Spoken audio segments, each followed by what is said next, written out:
This is more than legacy. This is a source of inspiration, sharing the journey of discovery. PSN College of Engineering and Technology. Israel மீது Iran தாக்குதல் நடத்தியது மத்திய கிழக்கு நாடுகள் இடையே போர் பதற்றத்தை உருவாக்கியுள்ளது. தாக்குதலை நிறுத்திவிட்டதாகவும் இஸ்ரேலுக்கு ஆதரவாக அமெரிக்கா இறங்க வேண்டாம் என்றும் ஈரான் எச்சரித்துள்ளது. ஈரான் தூதரகம் மீதான தாக்குதலுக்கு பதிலடி கொடுக்கும் வகையில் இஸ்ரேல் மீது ஈரான் படைகள் தாக்குதலை நடத்தின. 200க்கும் மேற்பட்ட ட்ரோன்கள் மற்றும் ஏவுகணைகளை வீசி தாக்குதல் நடத்தப்பட்டது. ஈரானின் ஏவுகணைகள் மற்றும் ட்ரோன்களை இஸ்ரேல் ராணுவம் இடைமறித்து அழித்தது. இஸ்ரேலுக்கு உதவியாக அமெரிக்க ராணுவமும் களமிறங்கியது. இஸ்ரேல் மீதான தாக்குதலை நிறுத்திவிட்டதாக ஈரான் அறிவித்துள்ளது. சிரியாவில் உள்ள ஈரான் தூதரகத்தின் மீது கடந்த 1ஆம் தேதி நடத்தப்பட்ட வான்வழி தாக்குதலுக்கு பதிலளிக்கும் விதமாகவே இந்த தாக்குதல் நடத்தப்பட்டதாகவும் ஈரான் தெரிவித்துள்ளது. இது மத்திய கிழக்கு நாடுகளில் போர் பதற்றத்தை உருவாக்கிய நிலையில் வெள்ளை மாளிகையில் தேசிய பாதுகாப்பு கவுன்சில் குழுவுடன் அமெரிக்க அதிபர் ஜோ பைடன் ஆலோசனை மேற்கொண்டார். தொடர்ந்து இஸ்ரேல் பிரதமர் பெஞ்சமின் நெதன்யாகுவுடன் அமெரிக்க அதிபர் பைடன் தொலைபேசி வாயிலாக கலந்துரையாடினார். இந்த விவகாரம் 3ஆம் உலகப் போராக மாறாது என்றும், இருப்பினும் இரு அணிகளாக அணி திரளலாம் என்றும் கருதலாம்.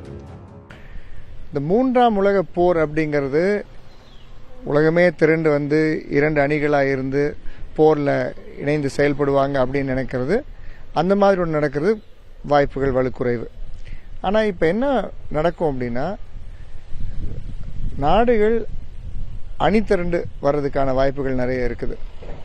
ஏன்னா ஹமாஸ் இஸ்ரேல் மேலே நடந்த தாக்குதலுக்கு முன் இருந்த உலகம் வேற, ஹமாஸ் தாக்குதலுக்கு பின் இருக்கக்கூடிய உலகம் வேற. இன்னைக்கு இந்த விவகாரத்தில் இஸ்ரேலுக்கு ஆதரவாக அமெரிக்கா வரக்கூடாது என்று கூறியுள்ள ஈரான், மீறினால் அமெரிக்கா மீதும் தாக்குதல் நடத்துவோம் என எச்சரித்துள்ளது.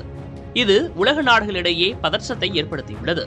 இதனை உடனடியாக நிறுத்துவது முக்கியம் என்கிறார் பேராசிரியர் கிளாட்சன் சேவியர்.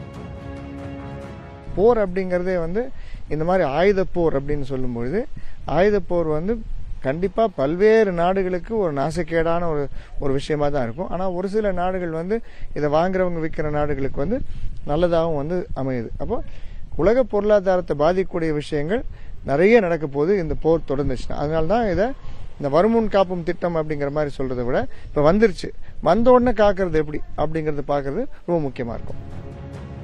இதனிடையே துபாயிலிருந்து இந்தியா வந்து கொண்டிருந்த கப்பலை ஈரான் சிறைபிடித்தது. இது இஸ்ரேல் நாட்டைச் சேர்ந்த தொழிலதிபருக்கு தொடர்புடைய கப்பல் என கூறப்படுகிறது. இதில் 17 இந்தியர்கள் உட்பட 25 பேர் சிக்கியுள்ளதாக தகவல் வெளியாகியுள்ளது. கப்பலில் சிக்கியுள்ள இந்தியர்களை மீட்கும் நடவடிக்கையில் இந்தியா ஈடுபட்டுள்ளதாக தெரிகிறது. இஸ்ரேல் ஈரான் மோதலை உற்று நோக்குவதாக இந்திய வெளியுறவுத்துறை அமைச்சகம் தெரிவித்துள்ளது.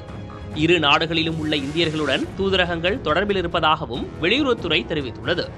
நிலைமையை உன்னிப்பாக கவனித்து வருவதாகவும் இந்திய வெளியுறவுத்துறை தெரிவித்துள்ளது. மேலும் ஈரானில் வசிக்கும் இந்தியர்கள் அவசர உதவிகளை பெற தொலைபேசி எண்களையும் தெஹ்ரானில் உள்ள இந்திய தூதரகம் அறிவித்துள்ளது. This is more than legacy. This is a source of inspiration, sharing the journey of discovery. PSN College of Engineering and Technology.